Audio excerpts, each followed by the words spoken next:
Good morning students. ਅੱਜ ਆਪਾਂ ਕਰਾਂਗੇ ਰਾਜਨੀਤਿਕ ਸਮਾਜੀਕਰਨ ਦਾ ਮੀਨਿੰਗ, ਕਰੈਕਟਰ ਐਂਡ ਏਜੰਸੀਜ਼। ਇਹਦੇ ਵਿੱਚ ਜਿਹੜੀਆਂ ਆਪਾਂ ਏਜੰਸੀਜ਼ ਕਰਾਂਗੇ ਉਹਨੂੰ ਆਪਾਂ ਏਜੰਟ ਵੀ ਬੋਲ ਦਿੰਦੇ ਹਾਂ, ਸਾਧਨ ਵੀ ਬੋਲ ਦਿੰਦੇ ਹਾਂ, ਅਤੇ ਉਹ ਸਿਸਟਮ ਕਿਹੜੇ ਆ ਜਿਨ੍ਹਾਂ ਰਾਹੀਂ ਕਿਸੇ ਦਾ ਸਮਾਜੀਕਰਨ ਹੁੰਦਾ ਹੈ। ਠੀਕ ਹੈ, ਫਸਟ ਆਫ ਆਲ ਸਮਾਜੀਕਰਨ ਕੀ ਹੁੰਦਾ ਹੈ? ਕਹਿੰਦਾ ਤੁਸੀਂ ਇਹ ਚੀਜ਼ ਹਮੇਸ਼ਾ ਜਾਣਦੇ ਹੋ ਕਿ ਜਦੋਂ ਵੀ ਕੋਈ ਬੱਚਾ ਆਪਣੇ ਪਰਿਵਾਰ 'ਚ ਪੈਦਾ ਹੁੰਦਾ ਉਸ ਦੀ ਬੋਲੀ ਸਿੱਖਦਾ, ਉਹੀ ਪਹਿਰਾਵਾ, ਖਾਣ ਪੀਣ ਆਪਣੇ ਪਰਿਵਾਰ 'ਚੋਂ। ਦੈਨ ਆਫਟਰ ਉਹ ਸਮਾਜ ਵਿੱਚ ਵਿਚਰਦਾ ਅਤੇ ਸਮਾਜ ਦਾ ਪ੍ਰਭਾਵ ਗ੍ਰਹਿਣ ਕਰਦਾ। ਫਿਰ ਸਕੂਲ, ਕਾਲਜ, ਜੋਬ ਵਿੱਚ ਜਾਂਦਾ ਅਤੇ ਫਿਰ ਉਹ ਚੀਜ਼ਾਂ ਨੂੰ ਗ੍ਰਹਿਣ ਕਰਦਾ। ਇਹ ਤੋਂ ਗਿਆ ਸੱਭਿਆਚਾਰ ਜਾਂ ਸਮਾਜਿਕ ਸਮਾਜੀਕਰਨ।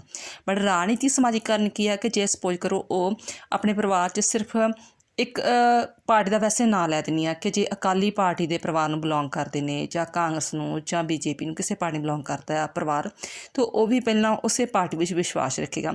ਬਟ ਦੈਨ ਆਫਟਰ ਉਹ ਜਿਹੜਾ ਹੌਲੀ ਹੌਲੀ ਜਿਹੜਾ ਹੈਗਾ ਵਾ, ਜਿਉਂ ਉਸਦਾ ਪਿੰਡ ਜਾਂ ਸਮਾਜ ਜਾਂ ਸਕੂਲ ਕਾਲਜ ਵਾਲੇ ਜਾਂ ਜੋਬ ਵਾਲੇ ਜਿਸ ਪਾਰਟੀ ਨੂੰ ਜ਼ਿਆਦਾ ਪ੍ਰਭਾਵ ਪੈ ਰਿਹਾ ਵਾ, ਉਹੀ ਉਸ ਪਾਰਟੀ ਦੇ ਵਿੱਚ ਉਹਦਾ ਝੁਕਾਅ ਹੋ ਜਾਏਗਾ।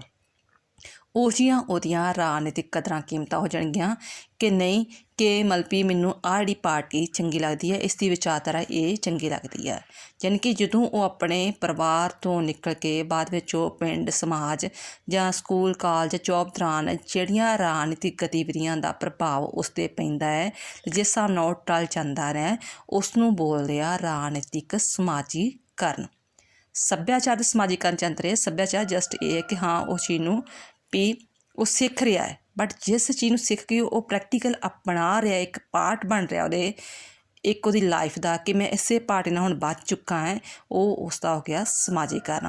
ਕਹਿੰਦਾ ਆਧੁਨਿਕ ਰਾਜਨੀਤਿਕ ਸਮਾਜੀਕਰਨ ਵਿਗਿਆਨੀ ਨੇ ਸਮਾਜ ਸ਼ਾਸਤਰ ਦੀ ਇਸ ਧਾਰਾ ਨੂੰ ਰਾਜਨੀਤਿਕ ਕਿਰਿਆਵਾਂ ਅਤੇ ਰਾਜਨੀਤਿਕ ਵਿਵਹਾਰਾਂ ਠੀਕ ਤਰ੍ਹਾਂ ਸਮਝਣ ਲਈ ਰਾਜਨੀਤੀ ਸ਼ਾਸਤਰ ਦੇ ਅਧਿਐਨ ਵਿੱਚ ਇਹ ਕਿਹਾ ਕਿ ਸਮਾਜੀਕਰਨ ਨੂੰ ਸਮਝਣਾ ਬਹੁਤ ਜ਼ਿਆਦਾ ਜ਼ਰੂਰੀ ਆ। ਅਤੇ ਸਮਾਜੀਕਰਨ ਕੀ ਆ ਕਿ ਸਾਡਾ ਪੋਲੀਟੀਕਲ ਸਿਸਟਮ ਨਾਲ ਰਿਲੇਟਡ ਸਾਡੀਆਂ ਕੀ ਕਦਰਾਂ ਕੀਮਤਾਂ ਨੇ, ਕੀ ਸਾਡੇ ਵਿਚਾਰ ਨੇ, ਕੀ ਸਾਡਾ ਦ੍ਰਿਸ਼ਟੀਕੋਣ ਆ, ਕੀ ਅਪਰੋਚ ਆ, ਕੀ ਸਾਡੇ ਵਿਸ਼ਵਾਸ ਨੇ, ਉਹਨੂੰ ਅਸੀਂ ਰਾਜਨੀਤਿਕ ਸਮਾਜੀਕਰਨ ਕਹਾਂਗੇ। ਕਿ ਸਾਡਾ ਕਿਸੇ ਵੀ ਰਾਜਨੀਤਿਕ ਪਾਰਟੀ ਨਾਲ ਰਿਲੇਟਡ ਸਾਡੀਆਂ ਉਸ ਦੀਆਂ ਕਦਰਾਂ ਕੀਮਤਾਂ, ਦ੍ਰਿਸ਼ਟੀਕੋਣ ਅਤੇ ਵਿਸ਼ਵਾਸ ਨੂੰ ਅਸੀਂ ਰਾਜਨੀਤਿਕ ਸਮਾਜੀਕਰਨ ਕਹਾਂਗੇ। ਐਲਨ ਅੰਬਾਰ ਕਹਿੰਦਾ ਹੈ ਕਿ ਰਾਜਨੀਤਿਕ ਸਮਾਜੀਕਰਨ ਦਾ ਅਰਥ ਕੀ ਹੈ? ਰਾਜਨੀਤਿਕ ਪ੍ਰਤੀ ਸਾਡੀਆਂ ਕੀ ਇੰਟਰਸਟ ਨੇ, ਕੀ ਬਲੀਵ ਨੇ, ਅਤੇ ਉਹ ਸਥਾਪਿਤ ਕਰਨਾ, ਦੈਨ ਆਫਟਰ ਉਸ ਦਾ ਵਿਕਾਸ ਕਰਨਾ। ਮੰਨ ਲਓ ਮੈਂ ਕਿਸੇ ਪਾਰਟੀ ਨਾਲ ਪਹਿਲਾਂ ਪਿਛੋਕੜ 'ਚ ਹੋਰ ਕਿਸੇ ਪਾਰਟੀ ਨਾਲ ਬੱਝੀ ਸੀ, ਆਪਣੇ ਪਾਪਾ ਦੇ ਕਹਿਣ 'ਤੇ ਜਾਂ ਪਿੰਡ ਦੇ ਪਰਿਵਾਰ ਦੇ ਕਹਿਣ 'ਤੇ, ਬਟ ਜਿਉਂ ਮੇਰੀ ਐਜੂਕੇਸ਼ਨ ਹੁੰਦੀ ਗਈ, ਦੈਨ ਆਫਟਰ ਮੇਰੇ ਜੋ ਜੋਬ ਲੱਗੀ, ਫਿਰ ਮੇਰਾ ਇੰਟਰਸਟ ਕਿਸੇ ਹੋਰ ਪਾਰਟੀ ਨਾਲ ਬੱਝ ਗਿਆ, ਵੀ ਮੈਨੂੰ ਉਸ ਹਿਸਾਬ ਨਾਲ ਮੇਰਾ ਇੰਟਰਸਟ ਬੱਝਾ, ਮੇਰਾ ਵਿਸ਼ਵਾਸ ਬੱਝਾ, ਦੈਨ ਆਫਟਰ ਮੈਂ ਉਸੇ ਪਾਰਟੀ ਲਈ ਕੰਮ ਕਰ ਰਹੀ ਹਾਂ, ਅਤੇ ਉਹ ਹੋ ਗਿਆ ਰਾਜਨੀਤਿਕ ਸਮਾਜੀਕਰਨ। ਠੀਕ ਆ, ਡੇਵਿਡ ਈਸਟਨ ਵੀ ਇਹੋ ਕਹਿੰਦਾ ਹੈ ਕਿ ਰਾਜਨੀਤਿਕ ਸਮਾਜੀਕਰਨ ਉਹ ਵਿਕਾਸਵਾਦੀ ਪ੍ਰਕਿਰਿਆ, ਜਾਣੀ ਕਿ ਡਿਵੈਲਪਮੈਂਟ ਜਿਹੜੀ ਐਕਟੀਵਿਟੀਜ਼ ਆ, ਜਿਨ੍ਹਾਂ ਰਾਹੀਂ ਵਿਅਕਤੀ ਰਾਜਨੀਤਿਕ ਅਨੁਕੂਲੀਕਰਨ ਕਰਦਾ, ਯਾਨੀ ਕਿ ਉਸ ਪਾਰਟੀ ਨਾਲ, ਉਸ ਪੋਲੀਟਿਕਸ ਦੇ ਨਾਲ ਆਪਣੇ ਆਪ ਨੂੰ ਮੋਡੀਫਾਈ ਕਰ ਲੈਂਦਾ, ਅਨੁਕੂਲੀਕਰਨ ਕਰ ਲੈਂਦਾ ਹੈ, ਅਤੇ ਉਸੇ ਤਰ੍ਹਾਂ ਉਹਦੇ ਵਿਵਹਾਰ ਵਿੱਚ ਪ੍ਰਾਪਤ ਹੁੰਦਾ ਹੈ ਕਿ ਉਹ ਉਸੇ ਦੀਆਂ ਗੱਲਾਂ ਕਰਨੀਆਂ ਸ਼ੁਰੂ ਕਰ ਦਿੰਦਾ ਹੈ ਕਿ ਨਹੀਂ ਆਹੋ ਪਾਰਟੀ ਚੰਗੀ ਹੈ, ਇਹਦੀਆਂ ਨੀਤੀਆਂ ਚੰਗੀਆਂ, ਇਹਦੇ ਕੰਮ ਚੰਗੇ ਨੇ। ਠੀਕ ਹੈ, ਇਹਨੂੰ ਆਪਾਂ ਕਹਿੰਦੇ ਹਾਂ ਰਾਜਨੀਤਿਕ ਸਮਾਜੀਕਰਨ। ਹੁਣ ਦੈਨ ਆਫਟਰ ਕਰਾਂਗੇ ਇਸ ਦੀਆਂ ਵਿਸ਼ੇਸ਼ਤਾਵਾਂ। ਬੇਟਾ ਦੋ ਤਰ੍ਹਾਂ ਦੇ ਕੁਐਸਚਨ ਬਣ ਜਾਂਦੇ ਨੇ ਇਹਦੇ ਵਿੱਚ ਚੈਪਟਰ 'ਚੋਂ, ਕਿ ਜਾਂ ਤਾਂ ਕੁਐਸਚਨ ਆਉਂਦਾ ਰਾਜਨੀਤਿਕ ਸਮਾਜੀਕਰਨ ਤੋਂ ਤੁਹਾਡਾ ਕੀ ਭਾਵ ਹੈ, ਅਤੇ ਉਸ ਦੀਆਂ ਵਿਸ਼ੇਸ਼ਤਾਵਾਂ ਦੱਸੋ, ਜਾਂ ਰਾਜਨੀਤਿਕ ਸਮਾਜੀਕਰਨ ਤੋਂ ਤੁਹਾਡਾ ਕੀ ਭਾਵ, ਅਤੇ ਇਸ ਦੇ ਏਜੰਟ ਕਿਹੜੇ ਨੇ। ਪਹਿਲਾਂ ਆਪਾਂ ਇਹ ਕਰ ਰਹੇ ਹਾਂ ਵਿਸ਼ੇਸ਼ਤਾਵਾਂ। ਪਹਿਲੇ ਨੰਬਰ 'ਤੇ ਕਹਿੰਦਾ ਕਿ ਇਹ ਇੱਕ ਪ੍ਰਕਿਰਿਆ, ਇੱਕ ਐਕਟੀਵਿਟੀ ਹੈ, ਪ੍ਰੋਸੈਸ ਲਗਾਤਾਰ ਚੱਲਦੀ ਰਹਿੰਦੀ ਹੈ। ਕਹਿੰਦਾ ਜਦੋਂ ਆਪਾਂ ਪਿੱਛੇ ਪੜ੍ਹਿਆ ਸੀ, ਡੈਫੀਨੇਸ਼ਨ ਪੜ੍ਹੀਆਂ, ਉਹਦੇ ਵਿੱਚ ਕਿਹਾ ਗਿਆ ਸੀ ਕਿ ਇੱਕ ਪ੍ਰਕਿਰਿਆ ਵਾ ਜਿਹੜੀ ਕਿ ਲਗਾਤਾਰ ਚੱਲਦੀ ਰਹਿੰਦੀ ਹੈ, ਯਾਨੀ ਕਿ ਇੱਕ ਸਮਾਜ ਤੋਂ ਦੂਜੇ ਸਮਾਜ ਨੂੰ ਮਿਲਦੀ ਆ। ਮੰਨ ਲਓ ਦਾਦੇ ਪੜਦਾਦੇ ਜਿਹੜੇ ਕਿ ਕਿਸੇ ਪਾਰਟੀ ਵਿੱਚ ਵਿਸ਼ਵਾਸ ਰੱਖਦੇ ਹੋਣਗੇ, ਦੈਨ ਆਫਟਰ ਪਾਪਾ ਨੇ ਉਸ ਪਾਰਟੀ 'ਚ ਵਿਸ਼ਵਾਸ ਰੱਖਿਆ, ਦੈਨ ਅਸੀਂ ਆਪਣੇ ਆਪ ਨੂੰ ਰੱਖਿਆ, ਯਾਨੀ ਕਿ ਇਹ ਸਮਾਜੀਕਰਨ ਲਗਾਤਾਰ ਪ੍ਰਕਿਰਿਆ ਚੱਲਦੀ ਰਹਿੰਦੀ ਹੈ। ਕਿ ਇਹ ਇੱਕ ਰਾਜਨੀਤਿਕ ਸਮਾਜੀਕਰਨ ਇੱਕ ਵਿਧੀ ਦਾ ਸਿਧਾਂਤ ਆ, ਜਿਸ ਵਿਧੀ ਰਾਹੀਂ ਰਾਜਨੀਤਿਕ ਕਦਰਾਂ ਕੀਮਤਾਂ ਇੱਕ ਸਮਾਜ ਤੋਂ ਦੂਸਰੇ ਸਮਾਜ ਤੱਕ ਅਤੇ ਇੱਕ ਵਿਅਕਤੀ ਦੂਸਰੇ ਵਿਅਕਤੀ ਤੱਕ ਪਹੁੰਚਾਉਂਦਾ ਹੈ। ਠੀਕ ਹੈ, ਦੈਨ ਆਫਟਰ ਅਗਰ ਰਾਜਨੀਤਿਕ ਸਮਾਜੀਕਰਨ ਇੱਕ ਨਿਰੰਤਰ ਪ੍ਰਕਿਰਿਆ ਹੈ, ਅਤੇ ਇਸੇ ਤਰ੍ਹਾਂ ਇਹ ਇੱਕ ਪ੍ਰੋਸੈਸ ਆ, ਠੀਕ ਹੈ, ਚੱਲਦਾ ਰਹਿੰਦਾ। ਦੈਨ ਆਫਟਰ ਇਹ ਹੈਗਾ ਵਾ ਕਿ ਇਹ ਪ੍ਰੋਸੈਸ ਕੰਟੀਨਿਊ ਚੱਲਦਾ ਹੈ। ਪ੍ਰੋਸੈਸ ਅਲੱਗ ਚੀਜ਼ ਆ, ਕੰਟੀਨਿਊ ਅਲੱਗ ਚੀਜ਼ ਆ। ਠੀਕ ਹੈ, ਕਹਿੰਦਾ ਰਾਜਨੀਤਿਕ ਸਮਾਜੀਕਰਨ ਕੋਈ ਅਜਿਹੀ ਪ੍ਰਕਿਰਿਆ ਨਹੀਂ ਆ ਕਿ ਠੀਕ ਆ ਇੱਕ ਟਾਈਮ ਚੱਲੀ ਅਤੇ ਬਾਅਦ 'ਚ ਖਤਮ ਹੋ ਗਈ। ਮੰਨ ਲਓ ਕਿ 1947 ਵਿੱਚ ਉਹ ਪ੍ਰਕਿਰਿਆ ਰਾਜਨੀਤੀ 'ਚ ਲੋਕਾਂ ਨੇ ਇੰਟਰਸਟ ਰੱਖਿਆ, ਦੈਨ ਆਫਟਰ ਬਿਲਕੁਲ ਹੀ ਉਹ ਉਸ ਤੋਂ ਖਤਮ ਹੋ ਗਏ, ਹੁਣ ਉਹਨਾਂ ਦਾ ਇੰਟਰਸਟ ਹੈ ਹੀ ਨਹੀਂ। ਯਾਨੀ ਕਿ ਰਾਣੀ ਸਮਾਜੀਕਰਨ ਇੱਕ ਨਿਰੰਤਰ ਪ੍ਰਕਿਰਿਆ ਹੈ। ਇੰਨਾ ਹੋ ਸਕਦਾ ਹੈ ਕਿ ਉਹਦੇ ਵਿਸ਼ਵਾਸ, ਕਦਰਾਂ, ਕੀਮਤਾਂ, ਦ੍ਰਿਸ਼ਟੀਕੋਣ ਵਿੱਚ ਬਦਲਾਅ ਆ ਸਕਦਾ ਹੈ, ਬਟ ਇਹ ਨਿਰੰਤਰ ਪ੍ਰਕਿਰਿਆ ਕੰਟੀਨਿਊ ਚੱਲਦੀ ਰਹਿੰਦੀ ਹੈ, ਜਿਹੜੀ ਕਿ ਇੱਕ ਖਾਸ ਸਮੇਂ ਜਾਂ ਇੱਕ ਖਾਸ ਤੱਕ ਕੰਮ ਨਹੀਂ ਕਰਦੀ, ਸਗੋਂ ਲਗਾਤਾਰ ਇਹ ਚੱਲਦੀ ਰਹਿੰਦੀ ਹੈ। ਠੀਕ ਹੈ। ਉਦਾਹਰਨ ਵਜੋਂ ਸ਼ੁਰੂ ਵਿੱਚ ਕਹਿੰਦਾ ਮਨੁੱਖ ਜਿਹੜਾ ਪਰਿਵਾਰ ਆ, ਅਨੁਭਵ ਕਿਸੇ ਵਿਅਕਤੀ ਦੇ ਮਨ ਵਿੱਚ ਕਿਸੇ ਵਿਸ਼ੇਸ਼ ਰਾਣੀ ਦਲ ਨਾਲ ਰੁਚੀ ਰੱਖਦਾ ਹੋਵੇ, ਪਰ ਜਿਉਂ ਪੜ੍ਹਾਈ ਲਿਖਾਈ ਕਰਦਾ, ਸਿੱਖਿਆ ਗ੍ਰਹਿਣ ਕਰਦਾ, ਰੁਜ਼ਗਾਰ ਪ੍ਰਾਪਤ ਕਰਦਾ, ਜੋ ਉਹਦੇ ਐਕਸਪੀਰੀਅੰਸ ਹੁੰਦੇ ਜਾਂਦੇ ਆ, ਉਸੇ ਤਰ੍ਹਾਂ ਉਹਦੇ ਜਿਹੜਾ ਹੈਗਾ ਵਾ ਉਹਦਾ ਦ੍ਰਿਸ਼ਟੀਕੋਣ ਵਿੱਚ ਉਹ ਪਰਿਵਰਤਨ ਆਉਂਦਾ ਜਾਂਦਾ ਹੈ। ਇਹਨੂੰ ਬੋਲਦੇ ਨਿਰੰਤਰ ਪ੍ਰਕਿਰਿਆ। ਨੈਕਸਟ ਰਾਣੀ ਸਮਾਜੀਕਰਨ ਦੀ ਪ੍ਰਕਿਰਿਆ ਹਰ ਸਮਾਜ ਵਿੱਚ ਹੁੰਦੀ ਆ, ਭਾਵੇਂ ਸਮਾਜ ਜਿਹੜਾ ਹੈਗਾ ਵਿਕਸਿਤ ਹੋਵੇ ਭਾਵੇਂ ਅਵਿਕਸਿਤ ਹੋਵੇ। ਠੀਕ ਆ। ਉਹ ਰਾਣੀ ਸਮਾਜੀਕਰਨ ਜਿਹੜਾ ਹੈਗਾ ਵਾ ਉਹ ਹਰ ਥਾਂ 'ਤੇ ਹੀ ਪਾਇਆ ਜਾਂਦਾ ਹੈ। ਇੰਨਾ ਜ਼ਰੂਰ ਹੁੰਦਾ ਹੈ ਕਿ ਜਿੱਥੇ ਲੋਕਤੰਤਰੀ ਸਮਾਜ ਹੋਵੇ ਉੱਥੇ ਰਾਣੀ ਸਮਾਜੀਕਰਨ ਤੇਜ਼ ਹੁੰਦਾ ਹੈ, ਅਤੇ ਜਿੱਥੇ ਰਸਾਵਾਂ ਦੀ ਦੇਸ਼ ਹੋਵੇ ਉੱਥੇ ਸਮਾਜੀਕਰਨ ਢਿੱਲਾ ਪੈ ਜਾਂਦਾ ਹੈ। ਠੀਕ ਹੈ। ਜਿੱਥੇ ਲੋਕਤੰਤਰ ਦੇਸ਼ ਨੇ ਉੱਥੇ ਜਿਹੜਾ ਹੈਗਾ ਵਾ ਜਿਹੜਾ ਰਾਣੀ ਸਮਾਜੀਕਰਨ ਪ੍ਰਕਿਰਿਆ ਤੇਜ਼ ਹੁੰਦੀ ਆ, ਉਹਨਾਂ ਥਾਂ 'ਤੇ ਸਮਾਜੀਕਰਨ ਤੇਜ਼ ਹੁੰਦੀ ਹੈ। ਪਰ ਜਿੱਥੇ ਤਾਨਾਸ਼ਾਹੀ ਰਾਜ ਹੋਊਗਾ, ਸਾਮਵਾਦੀ ਦੇਸ਼ ਹੋਣਗੇ, ਮਾਰਕਸਵਾਦੀ ਦੇਸ਼ ਹੋਣਗੇ, ਜਿਵੇਂ ਰਸ਼ੀਆ ਵਾ, ਚਾਈਨਾ ਵਾ, ਉੱਥੇ ਜਿਹੜਾ ਰਾਣੀ ਸਮਾਜੀਕਰਨ ਢਿੱਲਾ ਹੋਵੇਗਾ, ਉੱਥੇ ਪ੍ਰਕਿਰਿਆ ਹੌਲੀ ਹੌਲੀ ਚੱਲੇਗਾ। ਲੋਕਤੰਤਰੀ ਰਾਜਾਂ ਵਿੱਚ ਰਾਣੀ ਸਮਾਜੀਕਰਨ ਦੀ ਗਤੀ ਤੇਜ਼ ਹੁੰਦੀ ਆ। ਨੈਕਸਟ ਹੈਗਾ ਰਾਣੀ ਸਮਾਜੀਕਰਨ ਦੀ ਪ੍ਰਕਿਰਿਆ ਨੂੰ ਇੱਕ ਖਾਸ ਦਿਸ਼ਾ ਵੱਲ ਮੋੜਿਆ ਜਾਂਦਾ ਹੈ। ਹੁਣ ਇਹ ਵੀ ਕਿਹਾ ਗਿਆ ਕਿ ਜਿੱਥੇ ਮਤਲਬ ਕਿ ਸਾਮਵਾਦੀ ਦੇਸ਼ ਆ, ਜਿਵੇਂ ਚਾਈਨਾ, ਕਿਊਬਾ ਵਾ ਜਾਂ ਦੂਸਰੇ ਸਾਮਵਾਦੀ ਦੇਸ਼ ਆ, ਉੱਥੇ ਕੀ ਹੁੰਦਾ ਹੈ ਕਿ ਰਾਣੀ ਸਮਾਜੀਕਰਨ ਨੂੰ ਇੱਕ ਖਾਸ ਦਿਸ਼ਾ ਵੱਲ ਮੋੜਿਆ ਜਾਂਦਾ ਹੈ। ਭਾਵ ਕਿ ਉੱਥੇ ਉਹਨਾਂ ਦੀ ਕਲਚਰ ਵਿੱਚ, ਉਹਨਾਂ ਦੀ ਕਿਤਾਬਾਂ ਵਿੱਚ, ਸਾਹਿਤ ਵਿੱਚ ਟੀਚਰਾਂ ਦੁਆਰਾ ਇੱਕੋ ਵਿਚਾਰਧਾਰਾ 'ਤੇ ਜ਼ੋਰ ਦਿੱਤਾ ਜਾਂਦਾ, ਉਹ ਹੈਗੀ ਸਾਮਵਾਦੀ ਵਿਚਾਰਧਾਰਾ, ਕਿ ਉਹਨਾਂ ਦੇ ਬੱਚਿਆਂ ਦੇ ਦਿਲੋਂ ਦਿਮਾਗ ਵਿੱਚ ਸਾਮਵਾਦੀ ਪੱਖੋਂ ਹੀ ਵਫਾਦਾਰੀ ਭਰੀ ਜਾਂਦੀ ਆ। ਇਸੇ ਤਰ੍ਹਾਂ ਕਿਹਾ ਜਾਂਦਾ ਹੈ ਕਿ ਕਈ ਦੇਸ਼ਾਂ ਵਿੱਚ ਜਿਹੜਾ ਹੈਗਾ ਵਾ ਰਾਣੀ ਸਮਾਜੀਕਰਨ ਜਿਹੜੀ ਹੈਗੀ ਆ ਕਿਸੇ ਖਾਸ ਦਿਸ਼ਾ ਵੱਲ ਮੋੜੀ ਜਾ ਸਕਦੀ ਹੈ। ਨੈਕਸਟ ਹੈ ਕਿ ਰਾਣੀ ਸਮਾਜੀਕਰਨ ਪ੍ਰਗਟ ਰੂਪ ਵਿੱਚ ਵੀ ਹੋ ਸਕਦੀ ਹੈ ਅਤੇ ਗੁਪਤ ਰੂਪ ਵਿੱਚ ਵੀ। ਜੇਕਰ ਕੁਝ ਖਾਸ ਰਾਜਨੀਤਿਕ ਉਦੇਸ਼ਾਂ ਨੂੰ ਮੁੱਖ ਰੱਖ ਕੇ ਸਪਸ਼ਟ ਅਤੇ ਪ੍ਰਤੱਖ ਯਤਨਾਂ ਰਾਹੀਂ ਰਾਣੀ ਸਮਾਜੀਕਰਨ ਕੀਤਾ ਜਾਵੇ ਤਾਂ ਉਹਨੂੰ ਆਪਾਂ ਪ੍ਰਗਟ ਰੂਪ ਵਿੱਚ ਰਾਣੀ ਸਮਾਜੀਕਰਨ ਕਹਿ ਦਿੰਦੇ ਹੈਗੇ ਆ। ਬਟ ਜੇਕਰ ਮਤਲਬ ਕਿ ਉਹ ਅਣਜਾਣੇ ਜਾਣੇ ਰੂਪ ਵਿੱਚ ਉਹ ਸਾਡੇ 'ਤੇ ਪ੍ਰਭਾਵ ਪਾ ਰਹੀ ਹੈ ਕੋਈ ਚੀਜ਼ ਵਗੈਰਾ, ਤਾਂ ਉਹਨੂੰ ਜਿਹੜੀ ਹੈਗੀ ਅਪਰਤੱਖ ਜਾਂ ਗੁਪਤ ਰਾਜਨੀਤਿਕ ਸਮਾਜੀਕਰਨ ਕਿਹਾ ਜਾਂਦਾ ਹੈ। ਯਾਨੀ ਕਿ ਜੇ ਕਿਤੇ ਉਹ ਪ੍ਰਗਟ ਰੂਪ ਵਿੱਚ ਕਹਿੰਦੇ ਆ ਕਿ ਹਾਂ ਅਸੀਂ ਇਸੇ ਪਾਰਟੀ ਨਾਲ ਹੀ ਗੱਠਜੋੜ ਕਰਨਾ, ਇਸੇ ਪਾਰਟੀ ਨਾਲ ਵੱਜਣਾ ਵਾ, ਜਾਂ ਇਹੋ ਵਿਚਾਰਧਾਰਾ ਚੰਗੀ ਆ, ਤਾਂ ਉਹ ਸਾਡਾ ਜਿਹੜਾ ਹੈਗਾ ਵਾ ਪ੍ਰਗਟ ਰੂਪ ਵਿੱਚ ਆ। ਅਤੇ ਜੇਕਰ ਮਤਲਬ ਕਿ ਉਹ ਸਾਨੂੰ ਖੁਦ ਨਹੀਂ ਪਤਾ ਸੀ ਕਿ ਅਸੀਂ, ਜਿਵੇਂ ਪੰਜਾਬ 'ਚ ਕਈਆਂ ਨੂੰ ਖੁਦ ਨਹੀਂ ਪਤਾ ਸੀ ਕਿ ਹਾਂ ਵਾਕਿਆ ਅਸੀਂ ਆਹ ਪਾਰਟੀ ਨੂੰ ਵੋਟ ਪਾਉਣੀ ਆ, ਜਾਂ ਸਾਡਾ ਝੁਕਾਅ ਇਹ ਹੋ ਜਾਊਗਾ, ਕਿ ਕੁਝ ਅਖੀਰਲੇ ਮਹੀਨਿਆਂ 'ਚ ਉਹਨਾਂ ਦਾ ਝੁਕਾਅ ਹੋ ਗਿਆ ਉਹਨਾਂ ਵੱਲ। ਠੀਕ ਹੈ। ਅਤੇ ਉਹ ਹੋ ਗਿਆ ਗੁਪਤ ਰੂਪ ਵਿੱਚ ਜਿਹੜੀ ਹੈ ਰਾਜਨੀਤਿਕ ਸਮਾਜੀਕਰਨ। ਨੈਕਸਟ ਹੈਗਾ ਰਾਣੀ ਸਮਾਜੀਕਰਨ ਜਿਹੜਾ ਦੀ ਪ੍ਰਕਿਰਿਆ ਰਸਮੀ ਅਤੇ ਗੈਰ ਰਸਮੀ ਹੋ ਸਕਦੀ ਆ। ਰਸਮੀ ਇਸ ਤਰ੍ਹਾਂ ਬੇਟਾ ਜੇਕਰ ਵਿਦਿਅਕ ਸੰਸਥਾਵਾਂ, ਅਖਬਾਰਾਂ, ਰਸਾਲਿਆਂ ਰਾਹੀਂ ਜਿਹੜਾ ਹੈਗਾ ਵਾ ਜਿਹੜਾ ਮਤਲਬ ਕਿਸੇ ਮਤਲਬ ਕਿ ਉਹਨਾਂ ਰਾਹੀਂ ਸਮਝਾਇਆ ਜਾਵੇ, ਵਿਦਿਆ ਦਿੱਤੀ ਜਾਵੇ, ਰਾਜਨੀਤੀ ਬਾਰੇ ਗੱਲ ਕੀਤੀ ਜਾਵੇ, ਉਹ ਤਾਂ ਹੋ ਗਈ ਰਸਮੀ। ਠੀਕ ਹੈ।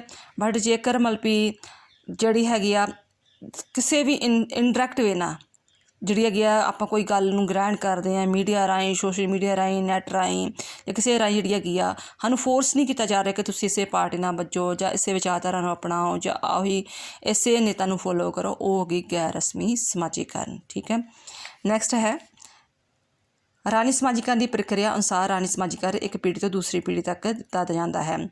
ਕਹਿੰਦਾ ਹੈ ਕਿ ਰਾਣੀ ਸਮਾਜੀਕਰਨ ਇਹ ਵੀ ਵਿਦਵਾਨ ਮੰਨਦੇ ਆ ਕਿ ਜਿਹੜੇ ਰਾਣੀ ਸਮਾਜੀਕਰਨ ਦੀ ਪ੍ਰਕਿਰਿਆ ਵਾ ਉਹ ਰਾਣੀ ਸੱਭਿਆਚਾਰ ਇੱਕ ਪੀੜ੍ਹੀ ਤੋਂ ਦੂਸਰੀ ਪੀੜ੍ਹੀ ਨੂੰ ਮਿਲਦਾ। ਜਿਵੇਂ ਕਿ ਸਪੋਜ਼ ਕਰੋ ਕਿ ਤੁਸੀਂ ਕਿਸੇ ਪਾਰਟੀ ਨਾਲ ਪਹਿਲਾਂ ਕਿਸੇ ਸ਼ੁਰੂ ਤੋਂ ਕਾਂਗਰਸ ਪਾਰਟੀ ਨਾਲ ਬੱਚੇ ਹੋਵੋ, ਦੈਨ ਆਫਟਰ ਮੁੜ ਕੇ ਅਕਾਲੀ ਨਾਲ ਹੋ ਗਏ, ਮੁੜ ਕੇ ਹੋਰ ਕਿਸੇ ਪਾਰਟੀ ਨਾਲ ਚੇਂਜ ਹੋਵੇ, ਤਾਂ ਇੱਕ ਪੀੜ੍ਹੀ ਤੋਂ ਜੋ ਦੂਜੀ ਪੀੜ੍ਹੀ ਨੂੰ ਉਹ ਚੀਜ਼ ਵਿਚਾਰਧਾਰਾ ਮਿਲਦੀ ਹੈ। ਕਿ ਮੰਨ ਲਓ ਤੁਹਾਡੇ ਪਰਿਵਾਰ ਵਿੱਚੋਂ ਕੋਈ ਸਰਪੰਚ ਖੜ੍ਹਦਾ ਹੋਵੇ ਪਰਿਵਾਰ ਵਿੱਚ ਸ਼ੁਰੂ ਤੋਂ, ਉਹ ਕਿਸੇ ਅਕਾਲੀ ਨਾਲ ਕੱਟੜ ਅਕਾਲੀ ਹੋਣ ਜਾਂ ਕੱਟੜ ਕਾਂਗਰਸੀ ਹੋਣ, ਤਾਂ ਉਹ ਨੈਚੁਰਲੀ ਆਪਣੀ ਪਾਰਟੀ ਨੂੰ ਕਦੇ ਵੀ ਨਹੀਂ ਛੱਡਣਗੇ। ਜੋ ਦਾਦੇ ਪੜਦਾਦੇ ਸੀ ਉਹੀ ਪਾਪਾ ਕਰਨਗੇ, ਉਹੀ ਤੁਸੀਂ ਕਰੋਗੇ। ਮਤਲਬ ਕਿ ਨੈਚੁਰਲੀ ਉਹ ਤੁਹਾਡਾ ਜਿਹੜਾ ਗਾ ਝੁਕਾਅ ਉਸੇ ਪਾਰਟੀ ਵਿੱਚ ਰਹੇਗਾ। ਠੀਕ ਹੈ। ਨੈਕਸਟ ਹੈ ਕਿ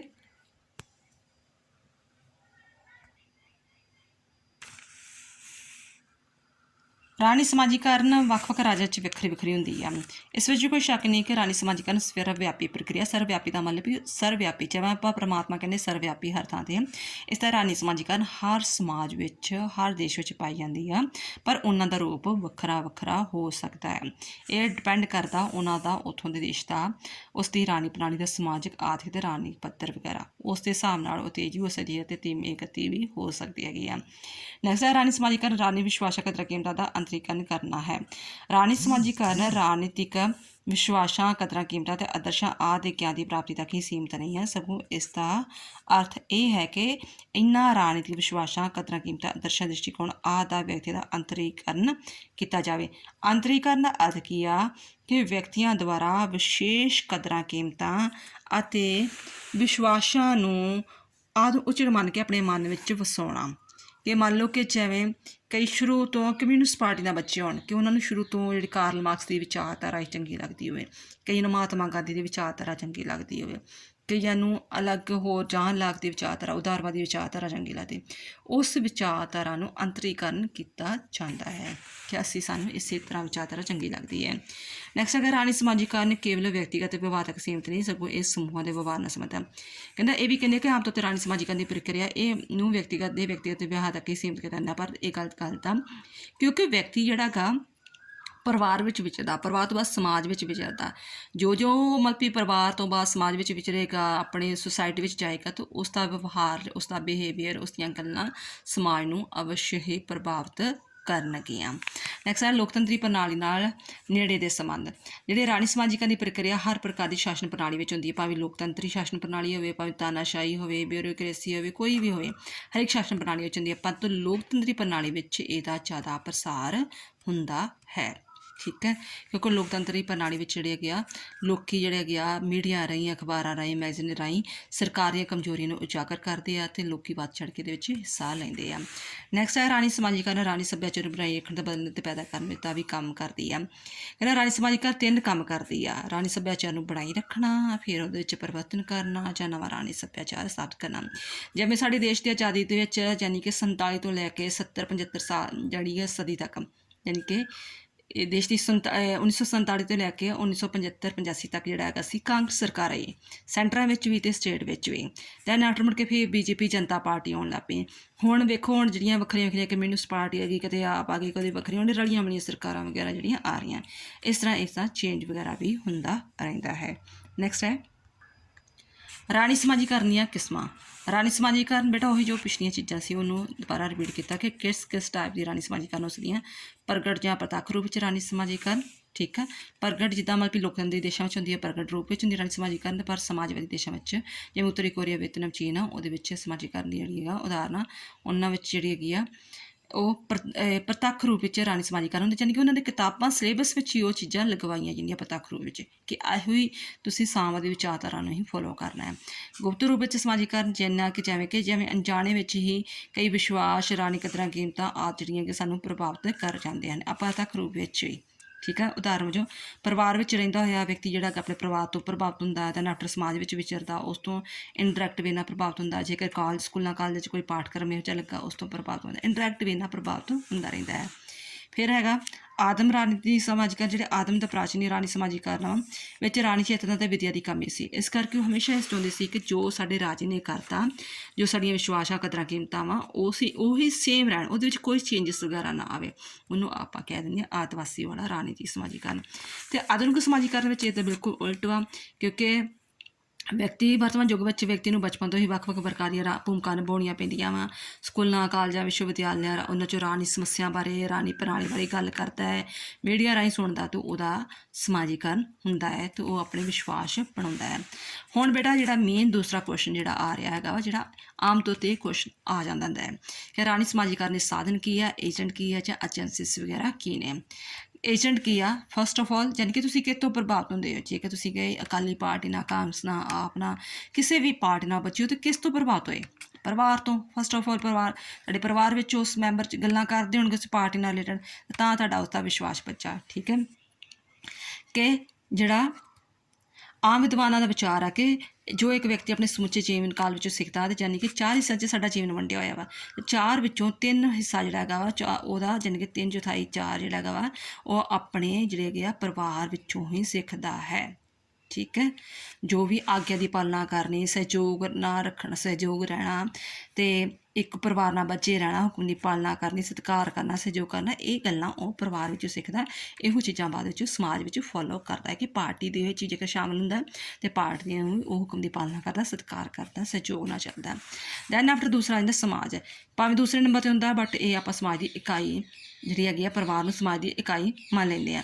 ਮਤਲਬ ਫਿਰ ਵੀ ਸਮਾਜ ਇੱਕ ਵਿਸ਼ਾਲ ਧਾਰਨਾ ਹੈ। ਜਦੋਂ ਗਲੀ ਮੁਹੱਲੇ ਪਰਿਵਾਰ ਵਿੱਚ ਸਮਾਜ ਵਿੱਚ ਵਿਚਰਦਾ ਅਤੇ ਉੱਥੋਂ ਜੋ ਪਰਿਵਾਰ ਵਿੱਚ ਜੋ ਸਮਾਜ ਵਿੱਚ ਡਿਸਕਸ਼ਨ ਚੱਲਦੀ ਹੈਗੀ ਆ ਜਿਸ ਪਾਰਟੀ ਨਾਲ ਰਿਲੇਟਡ, ਜਿਸ ਮੁੱਦੇ ਨਾਲ ਰਿਲੇਟਡ, ਤਾਂ ਉਹਦੀ ਵਿਚਾਰਧਾਰਾ ਐਕਸਪੈਂਡ ਹੁੰਦੀ ਜਾਂਦੀ ਆ, ਉਹਦੀ ਵਿਚਾਰਧਾਰਾ, ਉਹਦੀ ਸੋਚ ਜਿਹੜੀ ਹੈਗੀ ਆ ਉਹ ਵਿਆਪਕ ਹੁੰਦੀ ਜਾਂਦੀ ਆ। ਅਤੇ ਇਹ ਵੀ ਆਮ ਤੌਰ 'ਤੇ ਵੇਖਿਆ ਜਾਂਦਾ, ਮੰਨ ਲਓ ਕਿ ਤੁਹਾਡੇ ਪਿੰਡ ਵਿੱਚ ਕਹਿੰਦਾ ਕਿਸੇ ਰਾਜਨੀਤਿਕ ਪਾਰਟੀ ਦਾ ਕੋਈ ਉੱਘਾ ਨੇਤਾ ਰਹਿੰਦਾ ਹੈ। ਐਗਜ਼ਾਮਪਲ ਲਾ ਲਓ ਕਿ ਭਗਵੰਤ ਮਾਨ ਹੀ ਰਹਿੰਦਾ ਤੁਹਾਡੇ ਪਿੰਡ ਦਾ, ਤਾਂ ਨੈਚੁਰਲੀ ਤੁਸੀਂ ਉਸੇ ਨੂੰ ਹੀ ਵੋਟਾਂ ਪਾਓਗੇ, ਉਸੇ ਪਾਰਟੀ ਵਿੱਚ ਨਿਸ਼ਠਾ ਰੱਖੋਗੇ। ਠੀਕ ਹੈ, ਨੈਕਸਟ ਹੈ ਕਿ ਵਿਦਿਅਕ ਸੰਸਥਾਵਾਂ। ਵਿਦਿਅਕ ਸੰਸਥਾਵਾਂ ਰਾਣੀ ਸਮਾਜੀਕਰਨ ਵਿੱਚ ਹਿੱਸਾ ਪਾਉਂਦੀਆਂ ਵਾ, ਕਿਉਂਕਿ ਇਹਦੇ ਨਾਲ ਜਦੋਂ ਆਪਣੇ ਸਟੂਡੈਂਟ ਇੱਕ ਦੂਜੇ ਨਾਲ ਡਿਸਕਸ਼ਨ ਕਰਦੇ ਆ, ਵਿਚਾਰਧਾਰਾਵਾਂ ਨਾਲ ਡਿਸਕਸ਼ਨ ਕਰਦੇ ਆ, ਜਾਂ ਕਾਲਜਾਂ ਯੂਨੀਵਰਸਿਟੀਆਂ ਵਿੱਚ ਉਹ ਮਤਲਬ ਜਿਹੜੇ ਕਿ ਲੀਡਰ ਚੁਣੇ ਜਾਂਦੇ ਹੈਗੇ ਆ, ਬੱਚੇ ਜਿਹੜੇ ਹੈਗੇ ਚੁਣਦੇ ਆਪਣੇ ਮੋਨੀਟਰ ਲੀਡਰ ਵਗੈਰਾ ਚੁਣਦੇ ਆ, ਅਤੇ ਤਾਂ ਵੀ ਜਿਹੜੇ ਉਹਨਾਂ ਵਿੱਚ ਜਿਹੜਾ ਹੈਗਾ ਰਾਣੀ ਸਮਾਜੀਕਰਨ ਆਉਂਦਾ ਵਾ। ਇਸ ਤੋਂ ਇਲਾਵਾ ਕਈ ਵਾਰ ਜਿਹੜੇ ਹੈਗੇ ਆ ਕਹਿੰਦਾ ਕਿ ਕਈ ਖਾਸ ਉਦੇਸ਼ ਨੂੰ ਰੱਖ ਕੇ, ਰਾਣੀ ਉਦੇਸ਼ਾਂ ਨੂੰ ਰੱਖ ਕੇ ਉਹਦੇ ਵਿੱਚ ਜਿਹੜੇ ਲੈਸਨ ਵੀ ਵਿੱਚ ਐਡ ਕਰ ਦਿੱਤੇ ਜਾਂਦੇ ਆ। ਮਾਰਕਸਵਾਦੀ ਦੇਸ਼ਾਂ ਵਿੱਚ ਇਹ ਜ਼ਿਆਦਾ ਹੁੰਦਾ ਕਿ ਮੰਨ ਲਓ ਕਿ ਸਾਮਵਾਦੀ ਵਿਚਾਰਧਾਰਾ ਨਾਲ ਰਿਲੇਟਡ ਹੀ ਜਿਹੜੀ ਹੈਗੀ ਆ ਉਹ ਚੈਪਟਰ ਐਡ ਕੀਤੇ ਜਾਂਦੇ ਆ। ਜਿਵੇਂ ਆਪਣੇ ਵਿੱਚ ਜਿਹੜੀ ਆ ਸਾਮ ਦੀ ਵਿਚਾਰਧਾਰਾ, ਉਦਾਰਵਾਦੀ, ਪੂੰਜੀਵਾਦੀ ਵਿਚਾਰਧਾਰਾ ਸ਼ਾਮਲ ਕੀਤੀ ਜਾਂਦੀ ਆ। ਇਸ ਤੋਂ ਇਲਾਵਾ ਜਿਹੜੀਆਂ ਪ੍ਰਤੀਨਿਧ ਸਭਾਵਾਂ ਚੁਣੀਆਂ ਜਾਂਦੀਆਂ, ਜਿਵੇਂ ਜਿਹੜੇ ਆਪਣੇ ਕਾਲਜਾਂ ਵਿੱਚ ਜਿਹੜੇ ਹੈਗੇ ਆ ਲੀਡਰ ਚੁਣ ਲੈਂਦੇ ਹੈਗੇ ਆ, ਅਤੇ ਜੇ ਲੀਡਰ ਉਹ ਕਿਸੇ ਖਾਸ ਪਾਰਟੀ ਨਾਲ ਸੰਬੰਧ ਰੱਖਦਾ ਹੈ ਤਾਂ ਨੈਚੁਰਲੀ ਸਾਰੇ ਕਾਲਜ ਦੇ ਜਿਹੜੇ ਬੋਆਇਜ਼ ਆ ਜਾਂ ਗਰਲਸ ਆ ਉਸੇ ਪਾਰਟੀ ਨੂੰ ਵੋਟ ਪਾਉਂਦੇ ਆ। ਇਸ ਸਭ ਤੋਂ ਕੁਝ ਤੋਂ ਉਪਰੰਤ ਅਧਿਆਪਕਾਂ ਦੇ ਨਿੱਜੀ ਵਿਚਾਰ ਵੀ ਰਾਣੀ ਸਮਾਜੀਕਰਨ ਵਿੱਚ ਮਹੱਤਵਪੂਰਨ ਹਿੱਸਾ ਪਾਉਂਦਾ ਹੈ। ਜੇਕਰ ਉਹ ਕਿਸੇ ਖਾਸ ਪਾਰਟੀ ਨਾਲ ਵਿਚਾਰਧਾਰਾ ਨਾਲ ਵਿਸ਼ਵਾਸ ਰੱਖਦਾ ਹੈ ਤਾਂ ਨੈਚੁਰਲੀ ਉਸ ਦੇ ਸਟੂਡੈਂਟ ਵੀ ਉਸ ਪਾਰਟੀ ਨਾਲ ਹੌਲੀ ਹੌਲੀ ਵੱਧ ਜਾਂਦੇ ਨੇ। ਨੈਕਸਟ ਹੈਗਾ ਰਾਜਨੀਤਿਕ ਦਲ। ਰਾਜਨੀਤਿਕ ਦਲ ਵੀ ਰਾਣੀ ਸਮਾਜੀਕਰਨ ਦਾ ਮਹੱਤਵਪੂਰਨ ਹਿੱਸਾ ਹੈ। ਕੋਈ ਅਜਿਹਾ ਰਾਜ ਨਹੀਂ ਜਿੱਥੇ ਰਾਜਨੀਤਿਕ ਦਲ ਨਾ ਪਾਏ ਜਾਂਦੇ ਹੋਣ, ਕਿਉਂਕਿ ਰਾਣੀ ਦੇ ਉਹਨਾਂ ਵਿਚਾਰਾਂ ਨੂੰ ਮੁੱਖ ਰੱਖ ਕੇ ਬਣਾਏ ਜਾਂਦੇ ਅਤੇ ਸੰਵਿਧਾਨਕ ਤਰੀਕੇ ਨਾਲ ਸਰਕਾਰ ਤੋਂ ਸੱਤਾ ਗ੍ਰਹਿਣ ਕਰਦੇ ਆ। ਫਿਰ ਉਹ ਆਪਣੀ ਇਲੈਕਸ਼ਨ ਵਿੱਚ ਮੈਨੀਫੈਸਟੋ ਜਾਰੀ ਕਰਦੇ ਆ, ਚੋਣ ਮਨੋਰਥ ਪੱਤਰ, ਉਹਦੇ ਵਿੱਚ ਆਪਣੀ ਨੀਤੀਆਂ ਪ੍ਰੋਗਰਾਮ ਬਾਰੇ ਦੱਸਦੇ ਹੈਗੇ ਆ, ਅਤੇ ਜਦੋਂ ਮਤਲਬ ਲੋਕਾਂ ਕੋਲ ਵੋਟ ਮੰਗਦੇ ਆ ਤਾਂ ਆਪਣੀ ਨੀਤੀਆਂ ਬਾਰੇ ਜਾਣਕਾਰੀ ਦਿੰਦੇ ਆ। ਇਸ ਤਰ੍ਹਾਂ ਵੀ ਜਿਹੜਾ ਉਹਨਾਂ ਦਾ ਲੋਕਾਂ ਦਾ ਸਮਾਜੀਕਰਨ ਹੁੰਦਾ। ਰਾਣੀ ਸਮਾਜੀਕਰਨ ਹੁੰਦਾ ਕਿ ਵਾਕਈ ਕਿਹੜੀ ਪਾਰਟੀ ਚੰਗੀ ਹੈ ਅਤੇ ਕਿਹਨਾਂ ਦੇ ਵਿਚਾਰਧਾਰਾ ਸਹੀ ਹੈ ਅਤੇ ਕਿਹਨਾਂ ਦਾ ਮੈਨੀਫੈਸਟੋ ਵਧੀਆ ਹੈ। ਦਬਾਅ ਗੁੱਟ, ਇਸੇ ਤਰ੍ਹਾਂ ਜਿੱਦਾਂ ਰਾਣੀ ਦਲ ਕੰਮ ਕਰਦੇ ਇਸ ਤਰ੍ਹਾਂ ਦਬਾਅ ਗੁੱਟ ਕੰਮ ਕਰਦੇ, ਬਸ ਅੰਤਰ ਇਹ ਆ ਕਿ ਉਹ ਕਦੇ ਵੀ ਸਰਕਾਰ ਨਹੀਂ ਬਣਾਉਂਦੇ ਦਬਾਅ ਸਮੂਹ। ਠੀਕ ਆ, ਜਸਟ ਉਹ ਸਰਕਾਰ ਦੀਆਂ ਨੀਤੀਆਂ ਨੂੰ ਪ੍ਰਭਾਵਿਤ ਕਰਦੇ ਨੇ, ਜਿਵੇਂ ਵਪਾਰਕ ਸੰਘ ਹੋ ਗਿਆ, ਅਧਿਆਪਕ ਸੰਘ ਹੋ ਗਿਆ। ਦੈਨ ਆਫਟਰ ਆ ਗਿਆ ਹੈਗਾ ਵਾ ਛਾਪਾਖਾਨਾ। ਅਖਬਾਰ, ਸਾਲੇ, ਮੈਗਜ਼ੀਨ ਵਗੈਰਾ, ਛਾਪਾਖਾਨਾ ਵੀ ਜਿਹੜਾ ਹੈਗਾ ਵਾ ਉਹ ਵੀ ਪ੍ਰਭਾਵਿਤ ਕਰਦਾ। ਜਿਵੇਂ ਪੰਜਾਬ ਵਿੱਚ ਜਿਹੜਾ ਸੋਸ਼ਲ ਮੀਡੀਆ, ਖਾਸ ਕਰਕੇ ਫੇਸਬੁੱਕ ਨੇ ਜਿਹੜਾ ਹੈਗਾ ਸੀ ਜਿਹੜਾ ਰਾਜਨੀਤਿਕ ਵਿੱਚ ਬਦਲਾਅ ਵਿੱਚ ਬਹੁਤ ਮਹੱਤਵਪੂਰਨ ਭੂਮਿਕਾ ਨਿਭਾਈ। ਇਸ ਤੋਂ ਬਾਅਦ ਆ ਗਿਆ ਰੇਡੀਓ ਟੈਲੀਵਿਜ਼ਨ। ਜਿੱਦਾਂ ਤੁਸੀਂ ਜੀ ਨਿਊਜ਼ ਸੁਣਦੇ ਹੋ, PTC ਨਿਊਜ਼ ਸੁਣਦੇ ਹੋ, ਉਹਦੇ ਵਿੱਚ ਬਹਿਸ ਹੁੰਦੀ ਹੈ। ਠੀਕ ਹੈ, ਵਿਚਾਰਾਂ ਦਾ ਪਸਾਰ ਹੁੰਦਾ ਹੈ। ਜਿਹੜੇ ਵਿਰੋਧੀ ਦਲ ਵਾ ਉਹ ਮਤਲਬ ਕਮਜ਼ੋਰੀਆਂ ਉਜਾਗਰ ਕਰਦੇ ਆ। ਜਿਹੜੇ ਸੱਤਾਧਾਰੀ ਦਲ ਹੁੰਦੇ ਆ ਜਿਹਨਾਂ ਸਰਕਾਰ ਬਣਾਈ ਆਪਣੇ ਹੱਕ ਵਿੱਚ ਦੱਸਦੇ ਕਿ ਅਸੀਂ ਆਹ ਕੰਮ ਕੀਤੇ ਆ। ਇਹਦੇ ਨਾਲ ਹੀ ਲੋਕਾਂ ਨੂੰ ਸਹੀ ਵਿਚਾਰਧਾਰਾ ਦਾ ਪਸਾਰ ਮਿਲਦਾ ਕਿ ਵਾਕਈ ਪਾਰਟੀ ਕੰਮ ਕਰ ਰਹੀ ਹੈ ਜਾਂ ਨਹੀਂ ਕਰ ਰਹੀ। ਠੀਕ ਹੈ, ਉਹਨਾਂ ਦਾ ਰਾਜਨੀਤਿਕ ਸਮਾਜੀਕਰਨ ਹੁੰਦਾ। ਸਿਨੇਮਾ 'ਚ ਵੀ ਇਹ ਹੁੰਦਾ ਕਿ ਜਦੋਂ ਕੋਈ ਸਿਨੇਮਾ 'ਚ ਫਿਲਮ ਚੱਲਦੀ ਆ ਤਾਂ ਉਸ ਤੋਂ ਪਹਿਲਾਂ ਜਿਹੜੀਆਂ ਸਮਾਜ ਵਿੱਚ ਮਹੱਤਵਪੂਰਨ ਘਟਨਾਵਾਂ ਵਾਪਰੀਆਂ ਉਹਨਾਂ ਨੂੰ ਹਾਈਲਾਈਟ ਕੀਤਾ ਜਾਂਦਾ। 1 ਸੈਕਿੰਡ ਲਈ, 2 ਸੈਕਿੰਡ ਲਈ, 5 ਮਿੰਟ ਲਈ ਜਾਂ ਕੁਛ ਕੀਤਾ ਜਾਂਦਾ ਹੈਗਾ ਵਾ। ਅਤੇ ਇਹਦੇ ਨਾਲ ਵੀ ਜਿੰਨੇ ਵੀ ਲੋਕ ਬੈਠੇ ਹੁੰਦੇ ਆ ਉਹਨਾਂ ਵਿੱਚ ਭਾਵੇਂ ਕਿਤੇ ਪਹਿਲਾਂ ਉਹ ਗੱਲ ਨਾ ਸੁਣੀ ਹੋਵੇ ਬਟ ਸਿਨੇਮਾ ਰਾਹੀਂ ਜਿਹੜੀ ਹੈਗੀ ਉਸ ਦੇ ਦਿਮਾਗ 'ਚ ਗੱਲ ਪੈ ਜਾਂਦੀ ਹੈਗੀ ਆ।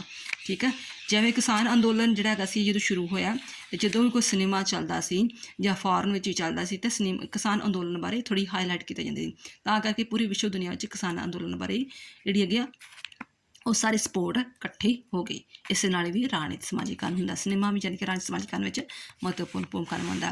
ਨੈਕਸਟ ਹੈਗਾ ਸਰਕਾਰ ਦੀਆਂ ਗਤੀਵਿਧੀਆਂ। ਜੇ ਕਦੇ ਸਰਕਾਰ ਕੋਈ ਚੰਗੇ ਕੰਮ ਕਰਦੀ ਆ, ਠੀਕ ਹੈ, ਤਾਂ ਉਹਦਾ ਚੰਗਾ ਅਸਰ ਪਏਗਾ ਲੋਕਾਂ ਦਾ। ਜੇਕਰ ਸਰਕਾਰ ਗਲਤ ਕੰਮ ਕਰਦੀ ਹੈ ਤਾਂ ਸਰਕਾਰ ਦਾ ਉਹਦਾ ਲੋਕਾਂ 'ਤੇ ਬੁਰਾ ਅਸਰ ਪਾਏਗਾ, ਤਾਂ ਉਹ ਅਗਲੀ ਵਾਰੀ ਨਹੀਂ ਚੁਣੇਗੀ। ਇਸ ਤਰ੍ਹਾਂ ਵੀ ਜਿਹੜਾ ਹੈਗਾ, ਇਸ ਤੋਂ ਇਲਾਵਾ ਜਿਹੜੇ ਪਬਲਿਕ ਰਿਲੇਸ਼ਨ ਡਿਪਾਰਟਮੈਂਟ ਆ ਉਹ ਵੀ ਰਾਣੀ ਸਮਾਜੀਕਰਨ ਵਿੱਚ ਹਿੱਸਾ ਪਾਉਂਦੇ ਨੇ।